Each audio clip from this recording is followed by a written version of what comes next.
If you are asked what makes a show or a movie really stand out among the rest, what is your answer? As a writer, I always say that dialogue can make or break a film, no matter what genre or style. And it could mean either film, book, or just any kind of narrative story.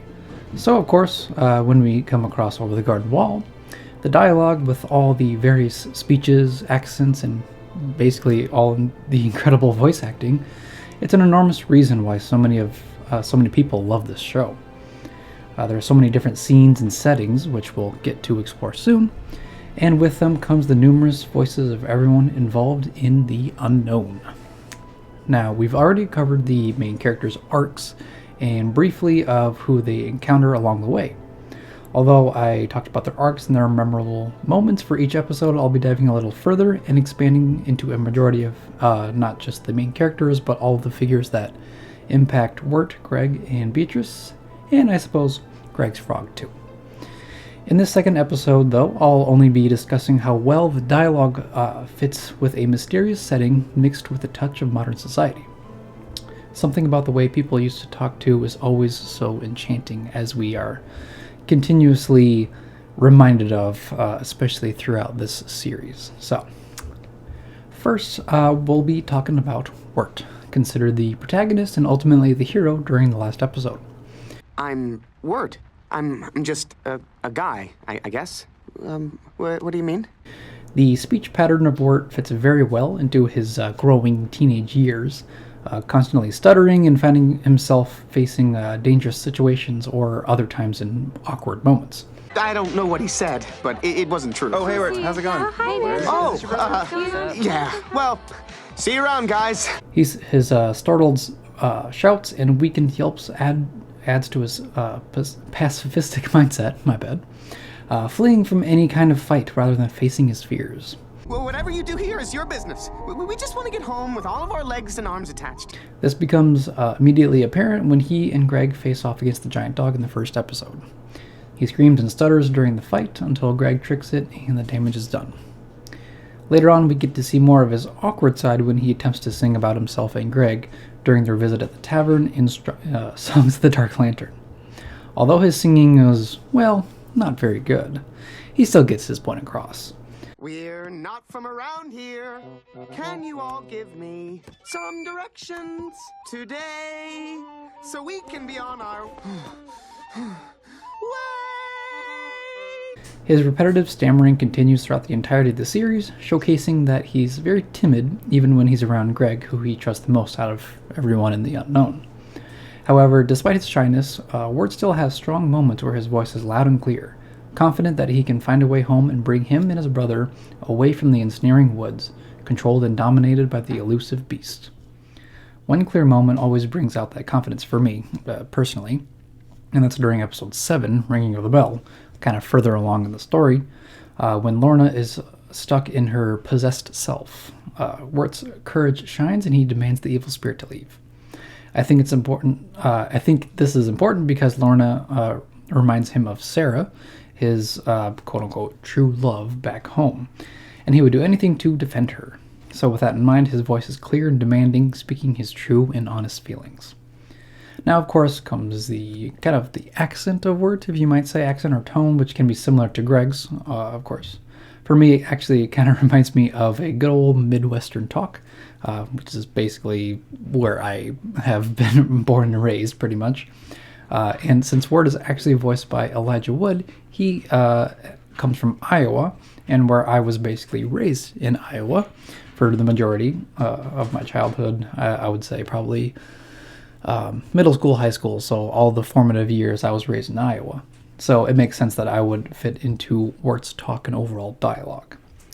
It gives the impression of a simple life, but with Wirt, it's always added with a mix of extra flair, especially with the dramatic poetry. Sometimes I feel like I'm just like a boat upon a winding river, twisting towards an endless black sea. And a pleasant sense of confident adventures. Next up is all of our assumed favorite character, Greg. Have you listened to anything I've been saying? For the last couple hours, I've been saying... Still Still very much a kid, Greg is always confident in himself and what he does. Every place he goes to, he adapts to quickly and constantly has jokes or great one-liners to deliver. His random lines represent his developing mind, saying whatever he wants, just to get it out there in case if anyone is listening. Now where did that frog named Kitty go? Whoop! I tripped on my own candy trail. The main theme of Greg that we all enjoy are definitely his out-of-line comments, his random jokes, and of course, his rock facts. Oh, I didn't know that. Did you know that if you soak a raisin in grape juice, it turns into a grape? It's a rock fact. Spread out across the whole show, Greg's lines are probably among the best. He isn't afraid of letting others know he's there and stands up to those, even in supposed authority in the unknown, depending on the setting. A couple scenes come to mind for that. One of them is during Schooltown Follies when he tells Mr. Langtree that they were only trying to have fun. Is this what I've been paying for? Hey, we just wanted to have a little fun.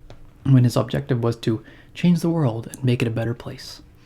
We as the audience get to see his absolute positivity towards everything, and it's pretty much natural for him. The second scene that comes to mind is when he's facing up against Enoch during Hard Times at the Huskin Bee, defending Wirt and Beatrice. You'll never convict! You have no proof! Now, since Greg is Wirt's brother, despite them being stepbrothers, basically, Greg's voice is still, pretty much very calm, relaxed, and just mixed in with a better boost of confidence. He looks up to his brother so much, and he'll tell everyone about how great he thinks he is. And I guess to add to it as well, Greg also is just very optimistic when it comes to pretty much everyone that he meets or gets into contact with, and I think his speech, his own dialogue, strengthens other characters as well. So his whole character, including his dialogue, includes boosting other people up. So don't worry, I won't let you down. I'll be a good leader. Finishing up the main trio, we get over to Beatrice, the pessimist of the group, I think. Or at least she is in my opinion, and then followed closely by Wirt, so. A bird's brain isn't big enough for cognizant speech. Hey, what was that? The overall annoyance in her voice is very abundant throughout the show, representing her selfish needs in the beginning, and her thinking that the brothers are slowing the progress of her own secretive plan. Hey, not to be obnoxious, but an abandoned ghost town doesn't seem like it's going to be that useful getting you guys home. However, when Beatrice sees the good in others, or witnessing something that reminds her of previous mistakes, her tone revolves into a more humble, softer voice of admittance that sometimes she is wrong, or that she needs to fix something in her current life. In the further episodes, her irritation is practically gone, actually, replaced with her worried and stammering responses, trying to find the brothers after the situation at Adelaide's. Greg! Wirt! It wasn't what it looked like! I was just... Please come back! Since she felt very much alone before the brothers, I think she grumbles a lot, sighs when things don't go her way, and even yells at the brothers because of their slow progress. Her anger builds up, like in Songs of the Dark Lantern, shouting at Wirt to do things himself. Oh, forget this. I am out of here. Wirt, you get directions. Wait, no, I don't want to... Just do it! But of course, her dialogue does end up switching at the end of the series, as I've mentioned before, and so all that irritation is pretty much drowned out because of the humbleness and the kindness that Wirt and Greg show her. So, switching over to the Protector of the Unknown, or Guardian, Protector, all the different titles, the Woodsman's deep, bellowing voice is filled with a almost respectful command to at least listen to what he says. What are you doing here? Explain yourselves. Maybe it's because of his old age that he, grumbles and groans as he talks. But perhaps it's also because of his never-ending cycle with the beast and trying to keep the mysterious lantern lit at all times, that his shadowed face is seen time and time again, and not always in the best of ways.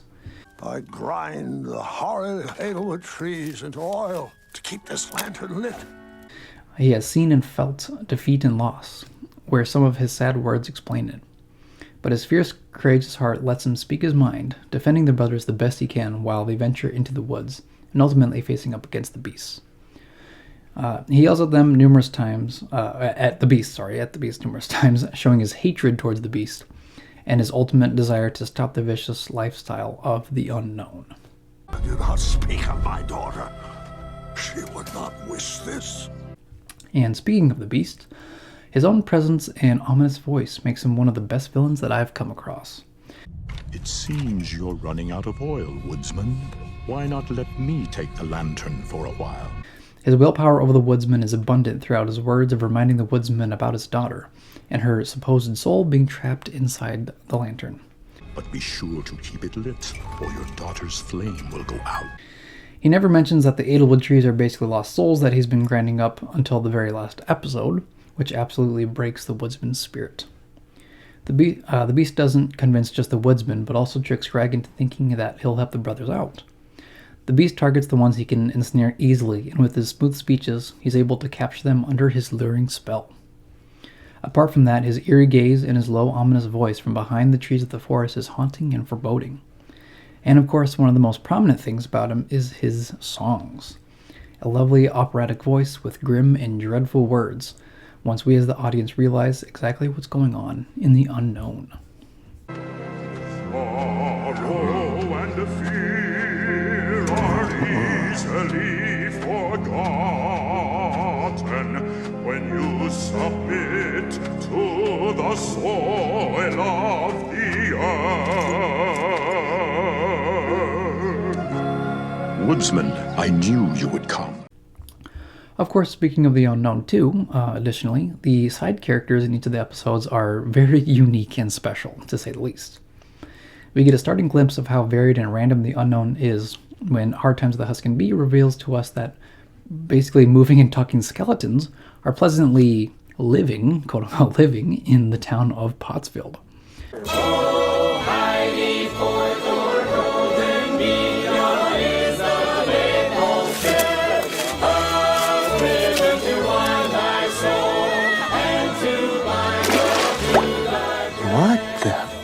The Pilgrim's talk is very, I guess you could say, Midwestern-ish, very calm and relaxed.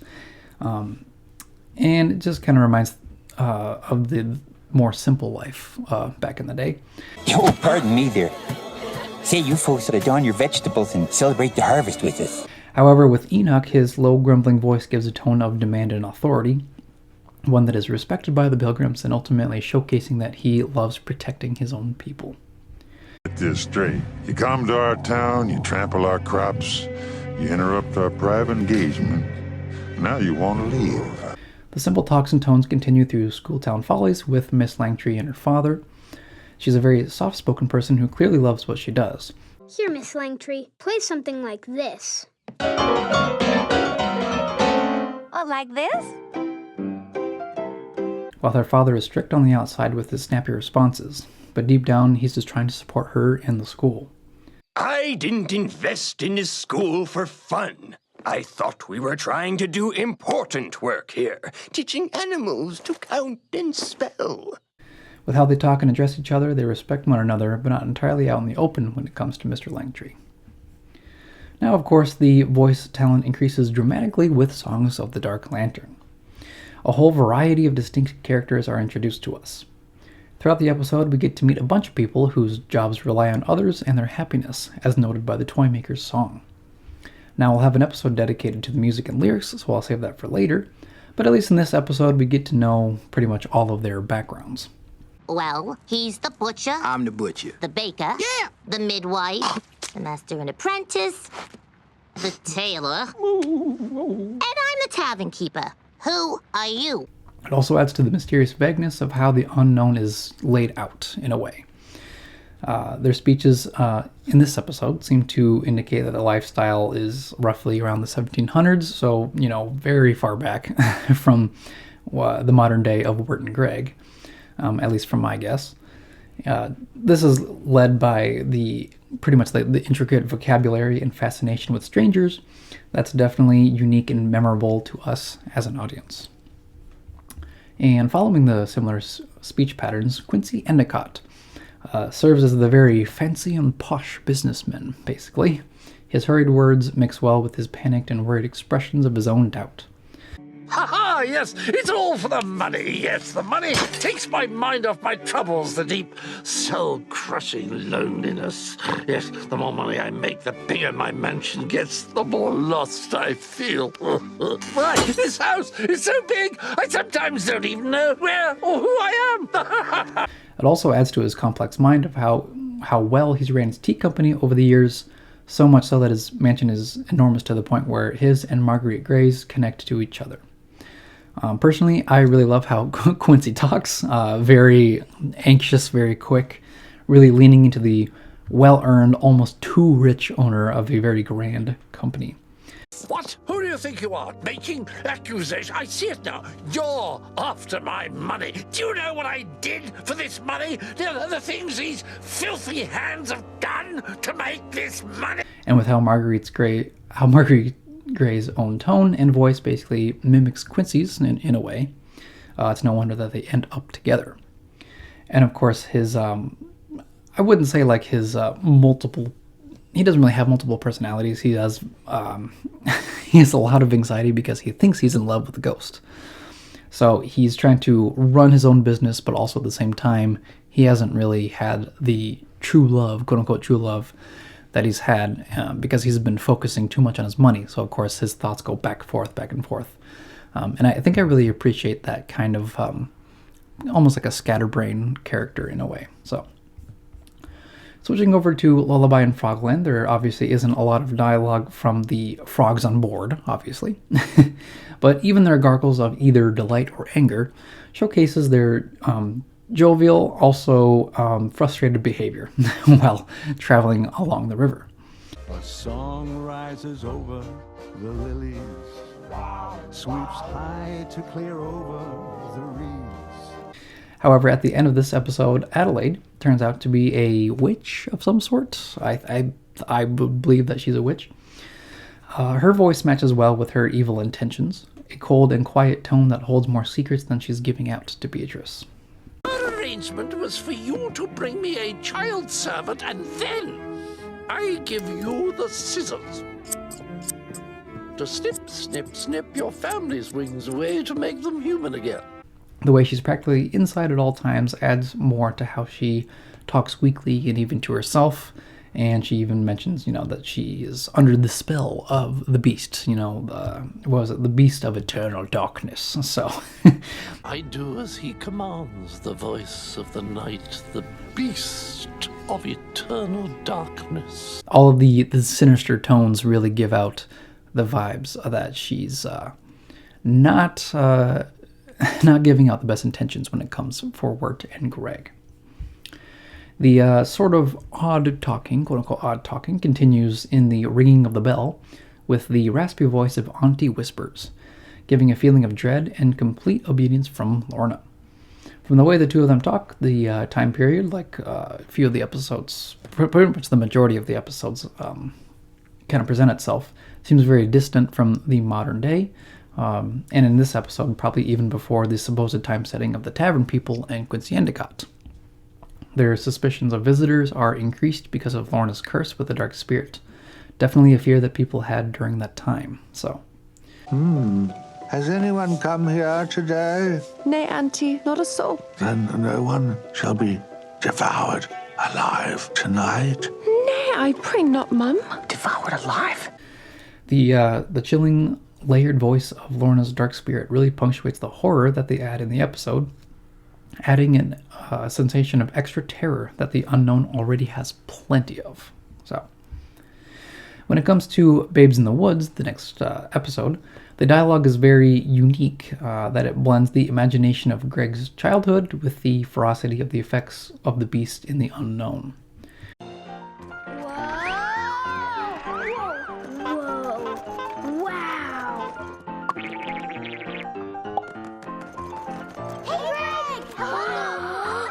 The children of the clouds all seem to enjoy their silly adventures, until the fear of the old north wind comes around.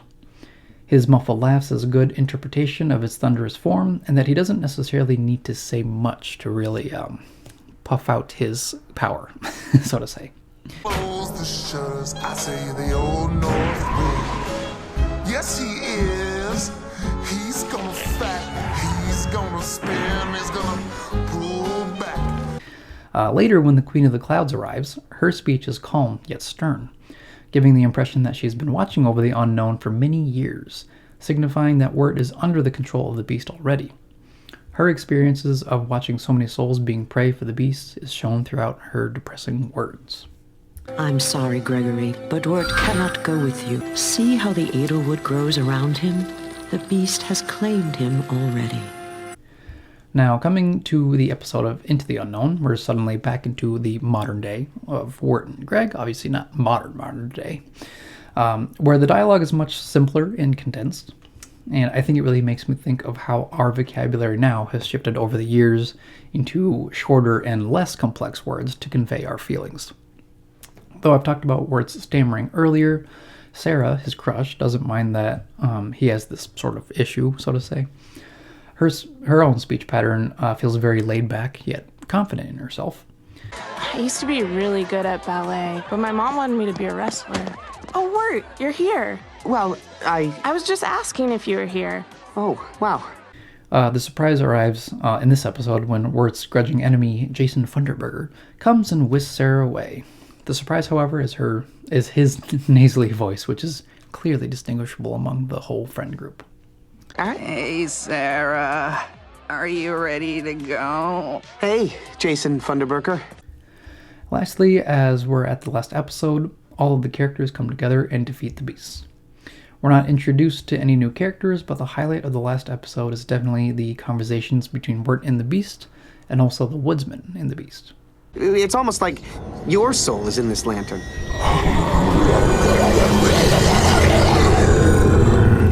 Are you ready to see true darkness?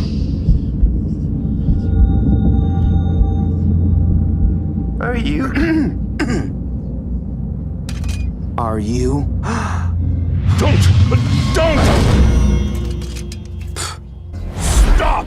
You'll never see your daughter again, woodsman. Are you really ready to go back to that empty house? No, woodsman!